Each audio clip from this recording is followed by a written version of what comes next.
Welcome to Forward Ever, Leading in Challenging Times, presented by Worth Wealth Management, a weekly conversation with area leaders about how to persevere during uncertain times. Now here's your host, Gary Shorman.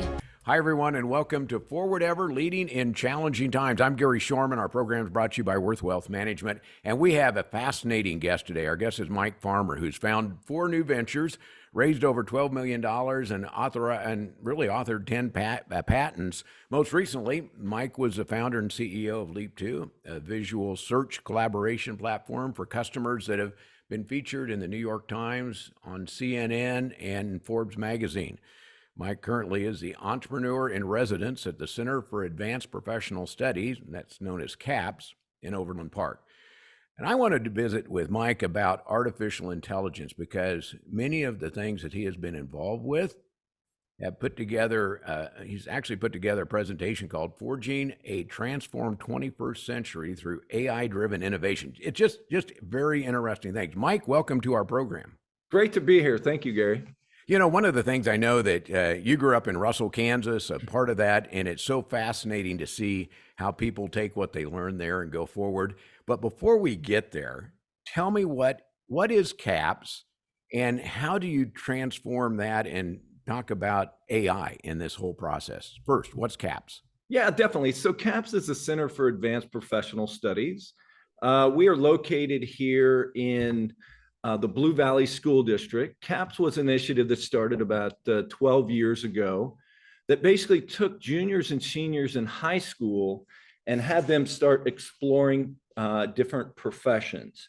So within the building that I'm in here, we have bioscience, we have nursing, we have robotics, we have legal strand. I teach the innovation and entrepreneurship strand. So a little bit, we like to refer to it as the anti-strand because entrepreneurs and innovators don't exactly fit the professional setting. Well, how did you get into this? What's So your background? basically, it's interesting. My origin story goes way back. I was actually working in Silicon Valley, worked for a company called Rand McNally. A lot of people that are a little bit older remember Rand McNally. And I was fortuitous that I basically made quota in sales for an entire year in the first month. Well, that led me thinking about a project, and interestingly ties me back to Western Kansas. I have a love of weather. Well, I set out to build a tabletop tornado of all things. So that was my first invention. That invention completely changed everything for me. I went from doing the tabletop tornado. I got a full fellowship at Rensselaer Polytechnic Institute in upstate New York. While I was there, I invented a jacket. And then I came back to Kansas City about 25 years ago. And since I've been here, I've done about 3 startups, 2 of which are in and around search.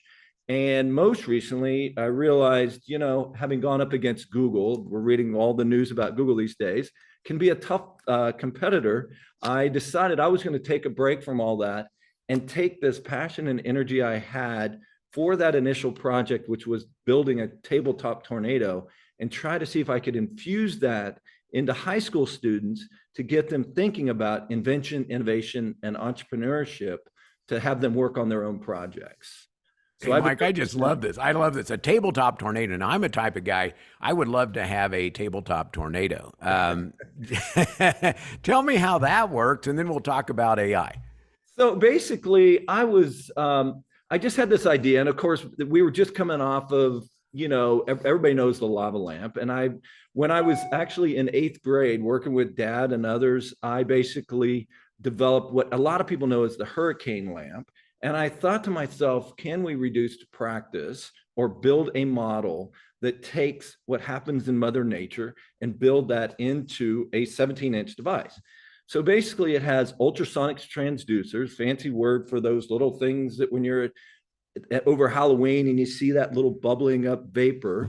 We have transducers in the base. I put computer fan in the top, and then I allow air to enter in 4 equidistance points to cause the convergence of the air. And then voila, you have a tornado that gets formed. So I built that kind of as an intriguing product. And, you know, interestingly, that project, you know, you build something like that, you don't realize, does this have a big market or anything?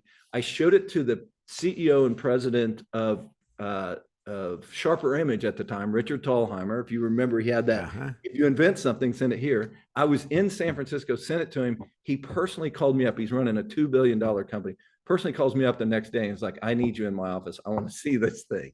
So that's what sort of exploded this sort of ideation, invention that was always innate in me that I wasn't able to really explore really when I was in high school. So that's why I went back and now teaching, hopefully teaching students how to do this. Well, I love the thinking part of that, Mike, because it just plays into kind of the next thing with AI, which is something we all talk about. But before we go there, I have a new item for my Christmas list. I'll have to talk to Marianne about that. So back to AI. Yes. Explain to those of us who are out here that, we hear about AI, but what is an AI-driven company? What should someone who is a novice to this be thinking about AI? Okay, so if you think about starting a company and you think about going all the way to the ideation or coming up with the idea, AI, if you can do a really well-crafted question of a system like some of us have become familiar with this thing called ChatGPT. So ChatGPT is nothing more than a prompt that asks you to ask a question. So you can ask a series of questions that can lead you down a new product idea that then you can define a target market for, that then you can build a prototype for. So as a backdrop, before ChatGPT arrived, I spent about 6 years sort of reducing to practice what I had done with my startups and some of my invention projects. And I said, okay, we start with the understanding how the world is changing. What are the emerging areas of the economy? And you look at that and you go, where can I apply a new technology to that? And then from there, you start brainstorming. And in every step of the way, what I have learned, and I've been speaking actually in the Midwest, but also now around the world, about the fact that if you have a good framework of questions, and in the case of my students' assignments, there's 22 assignments, that you can ask ChatGPT all these questions. So what gets interesting about this is historically you had to have a lot of knowledge to know something about a space, an emerging tech, a lot of experience. So I've taken high school students and they'll have an assignment like, give me 5 ideas. And they will take that and they will define like this interesting space. Let's take solar, for example. Had a student who asked a question, what are some good ideas around utilizing a solar panel? One of the things that came back was, for this one student in particular, was I took an umbrella, put a tiny solar panel on it. I could run a fan and maybe a battery that would power my mobile phone. So the student latched onto that idea. And basically that's the project he's been working on. So then he starts asking questions like, what's my target market? And ChatGPT gives him a target market. He then went further, because you got to build the thing, you got to prototype it. Ask fundamentally, if you can ask a really good query, he asked, what are the supplies that I need to build such a thing and how would I assemble it? And literally it came back with all the different things, the battery, the type of solar panel, a 5-watt solar panel, the type of umbrella you would need, and literally gave him links to Amazon where he could get the supplies to build this prototype. So that to me is a very powerful example of, getting from idea to prototype using AI. You listen to this and you're going like Star Trek and all those things out there that you'd have kind of this type of thing that would show up, no real basis for making it happen. All of that stuff is now happening. And when somebody that's new out here looking at it, even asking that question, you're behind the curve, because as I understand it, this is being used in companies, and not only just used superficially, it's used specifically to develop new models, new products, new marketing, all those things that go into it. And so it's changing, it's new, but companies have been working on this, and people like you have been pushing this deeper and deeper into business. Yeah, no, it's very exciting. I like to refer to it as the democratization of innovation. If you think about innovation today, what's one of the first geographic regions that comes to mind? It's obviously Silicon Valley, or it's Boston, or it's New York. What I love about AI is it takes the reason you have that clustering that happens is you have people who are extremely knowledgeable about a segment of the business for which you have to go to that person to get the knowledge. When I was building my search engine, there were people that were building very new models on looking at, for example, the acceleration and velocity of keywords. Sounds very technical, but you have to know those people to be able to understand how to think about and build these things. AI comes into the equation, and it's not the be all end all for everything, but as far as providing context and having that co-pilot, if you will, or that expert, it's incredible to sort of take that expertise and democratize it and push it out to the rest of the world, if you will. Should people be scared of this?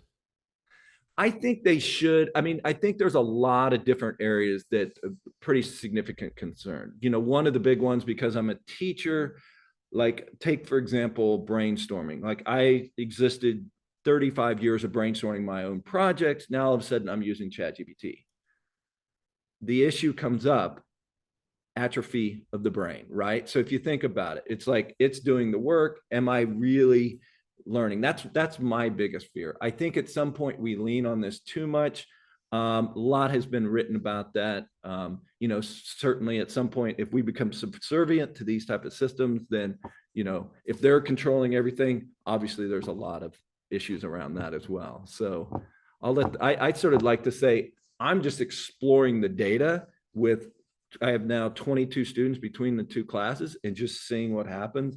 And thus far, the results are incredible because, you know, my students that are in high school here have very limited industry expertise or knowledge about building a prototype. And it gets them going. And you know, even moving into, you know, market analysis, like getting very specific information about sort of the different markets, like it'll go and find that, you know, very quickly. What used to take, for my students that were doing the research, let's take a market analysis on emerging markets, would take them 5 days. It'll do it in, you know, 5 seconds.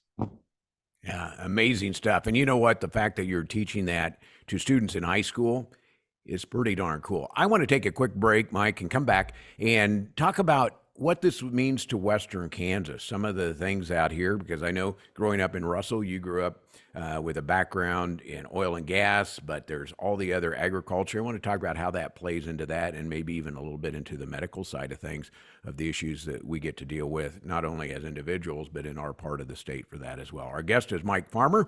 We'll be back with more after this. The most successful investors are those that can keep their emotions in check and take a longer-term view at what portfolios will be worth 3 to 5 years down the road. I'd say that's the most important in determining what investor outcomes are. Market corrections will continue in the future. We've seen many of them over the years, only to see equity prices rise higher, and that'll be the case in the future. Worth Wealth Management, enhancing lives and strengthening families. Welcome back to Forward Ever, leading in challenging times. And the challenging part of our conversation today is just putting your head around artificial intelligence and how that's moving. Our guest is Mike Farmer, who's an entrepreneur in residence at the Center for Advanced Professional Studies in Overland Park. Mike, it's been fascinating talking earlier in the program about what AI means. Can you bring that back home to those of us in Kansas? What does AI mean, and where will be the big changes that we see back here?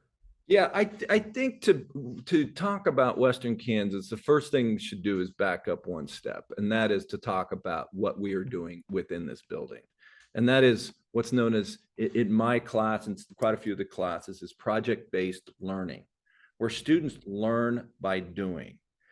And I bring that up because to my knowledge, and I think it was just made public in the last a month or so ago, the DOE funded an initiative to expand what we're doing in CAPS largely across the whole state of Kansas.